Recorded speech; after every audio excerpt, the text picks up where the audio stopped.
Halo, selamat sore. Kami dari kelompok 5. Kami hari ini akan mempresentasikan tentang sejarah hukum di Indonesia untuk memenuhi tugas dari Bapak Hervianto Wijaya. Perkenalkan, saya Ayu Priyadi, NIM 2210 200 680. Selanjutnya teman saya. Halo, saya Alexandro Timers Buraen dengan NIM 221010 200 656 dan selanjutnya ada rekan saya. Halo, my name is Tatang, semester 2 Fakultas Hukum, NIM 221010201826 dan lanjutnya rekan saya. Halo, perkenalkan, nama saya Rahmat Prayoga Setio. NIM saya 221010200674 dan rekan saya. Halo, nama saya Mareta Nusteviani. NIM saya di 2210101691. Terima kasih. Oke, demikian tadi kelompok dari kami. Ada saya Ayu Priyadi, ada Alek, ada Pak Tata, ada Bu Mareta, dan ada Bung Rahmat. Hari ini kami akan presentasikan tentang sejarah hukum di Indonesia. Sejarah hukum di Indonesia, negara Indonesia merupakan negara hukum. Yang dimaksud dengan negara hukum adalah negara yang menjunjung tinggi segala peraturan dan perundang-undangan yang sudah tercantum dalam negara tersebut, seperti yang terdapat dalam pasal 1 ayat 3 Undang-Undang Dasar 1945, yang mempunyai makna bahwa negara hukum yang pelaksanaan ketatanegaranya dilaksanakan berdasarkan peraturan dan ketentuan yang berlaku dalam sebuah negara hukum. Kekuasaan akan dijalankan oleh pemerintah berdasar kedaulatan hukum atau yang kita sebut sebagai supremasi hukum yang bertujuan untuk menjalankan sebuah ketertiban hukum. Masuk ke fase 1 yaitu fase prakolonial. Jadi untuk sejarah hukum pertama di Indonesia itu masuk ke sejarah prakolonial, yaitu biasa disebut dengan fase sebelum penjajahan. Nah, artinya ini waktu itu sebelum Belanda dan Romawi itu masuk ke Indonesia. Dahulu Indonesia sebelum adanya penjajahan menganut sistem kerajaan, di antara lain Kerajaan Majapahit, Kerajaan Sriwijaya, Kerajaan Mataram, dan sebagainya. Pada saat itu berarti masih menerapkan hukum sistem antar masing-masing wilayah kerajaan. Terdapat 2 zaman kerajaan, yaitu Kerajaan Hindu-Buddha dan zaman Kerajaan Islam. Selanjutnya akan dijelaskan oleh teman saya. Baik, yang kedua adalah fase kolonial. Warisan hukum prakemerdekaan pemerintahan Hindia Belanda.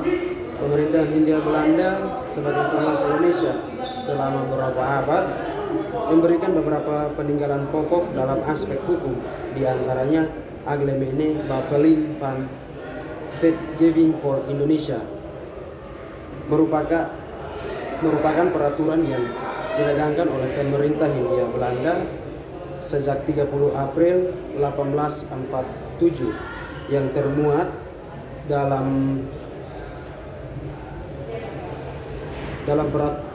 peraturan ini. Penduduk yang ada di Hindia Belanda dibedakan menjadi 2 golongan, yaitu golongan Eropa dan golongan pribumi.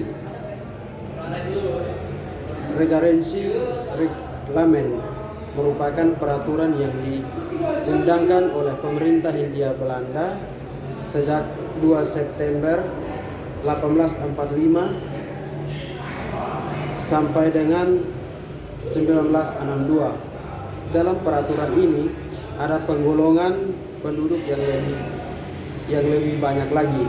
Di antaranya adalah golongan Eropa, Timur Asing, dan pribumi.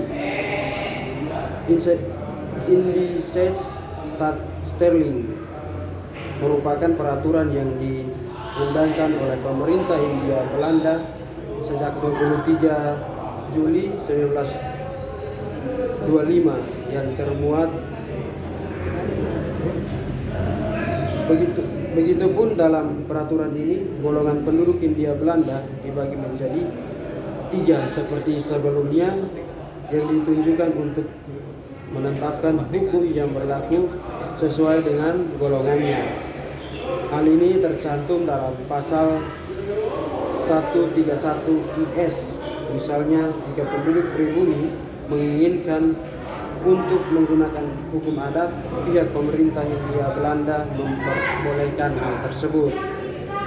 Fase kolonial biasa disebut dengan fase penjajahan. Semenjak Belanda menjajah Indonesia, banyak sekali perubahan terutama dalam sistem hukum di Indonesia. Sejak masa VOC berlangsung pada abad 26, tentang tatanan hukumnya dikualifikasikan sebagai tatanan hukum represif in optima forma. Tatanan hukum yang berlaku saat itu menguntungkan bangsa Belanda dan merugikan bangsa Indonesia, terutama dalam bidang ekonomi. Ya, selanjutnya akan dilanjutkan oleh rekan saya. Nomor 3, periode kolonialisme Jepang. Pemerintah Jepang ketika pemerintah kolonial Belanda berhasil diusir pada tahun 1942. Kekuasaan di Nusantara diambil alih oleh pemerintah Jepang. Hukum yang diterapkan oleh pemerintah Jepang didasarkan pada Undang-Undang Jepang atau Osamu Shirai tahun 1942 nomor 1 Undang-Undang. Ini menyatakan bahwa seluruh wewenang badan-badan pemerintahan dan semua hukum dan peraturan yang berlaku pada masa sebelumnya tetap dinyatakan berlaku selama tidak bertentangan dengan peraturan-peraturan militer Jepang. Dilanjutkan dengan rekan saya.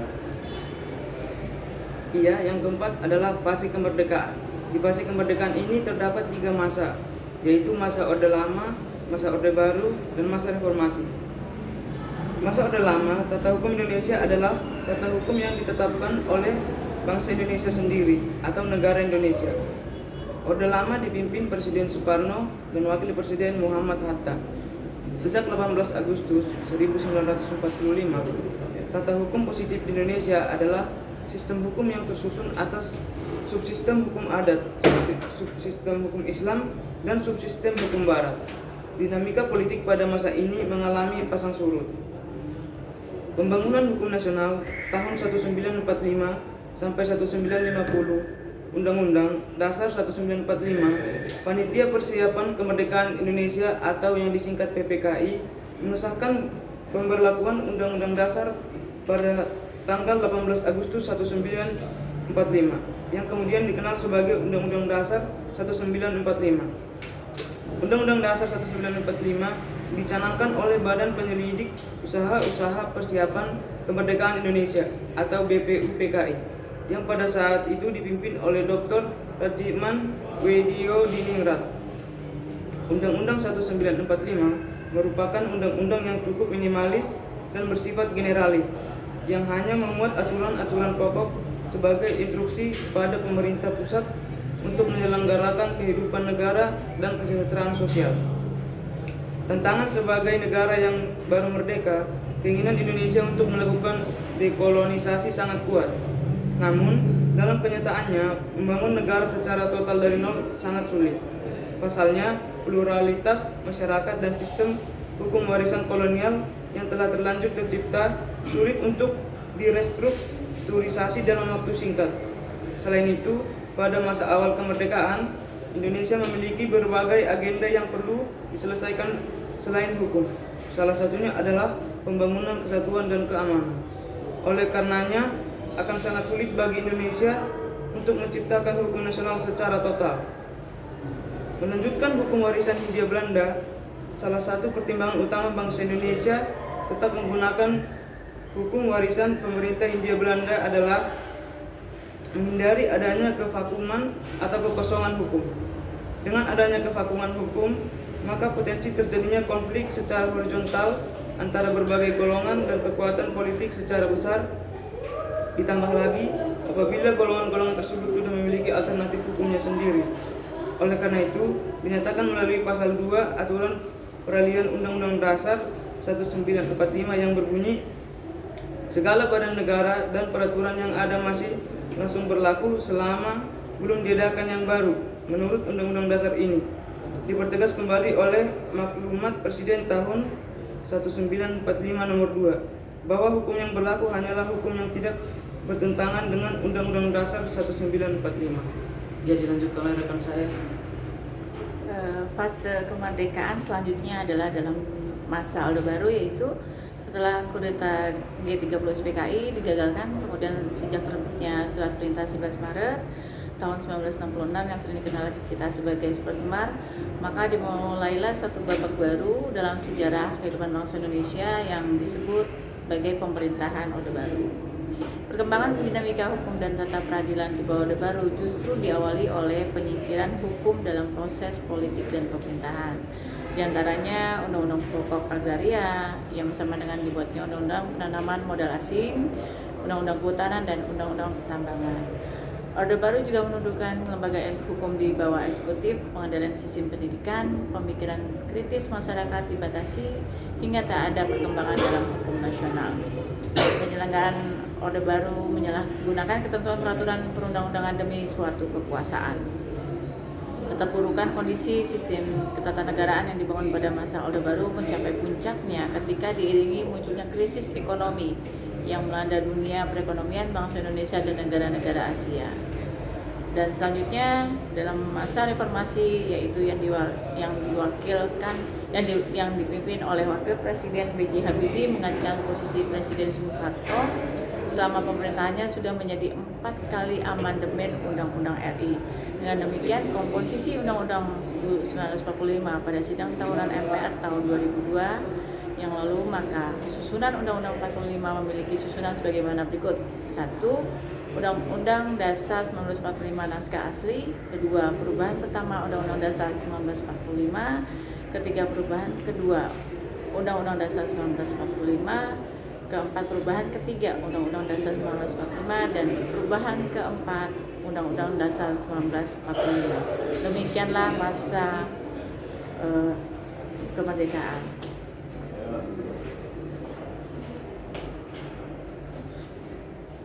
Demikian dari kami, presentasi kami menjelaskan tentang sejarah hukum di Indonesia.